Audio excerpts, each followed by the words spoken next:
Hello साथीहरु, good morning.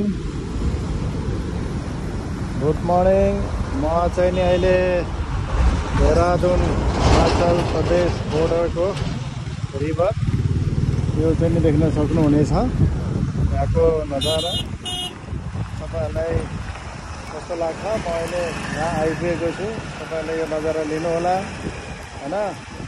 म चाहिँ नि अहिले हिमाचल सपाटोदेखि घुम्दै आएको थिएँ र मैले यहाँ चाहिँ नि यो ठाउँमा आएपछि यो रिभर हेर्नुस् कस्तो बढेको छ, कति ठुलो भएको छ ल हेर्न सक्नुहुनेछ। पुरो बाढले यहाँ चाहिँ नि एकदम भारी बारिस भएको छ उत्तराखण्ड हिमाचलमा।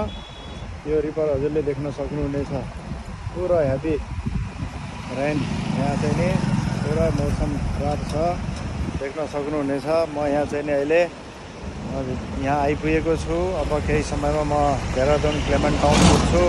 फेरि उहाँको भिडियो सबैलाई सेयर गरौँला। सबैलाई धन्यवाद। जय गुरु।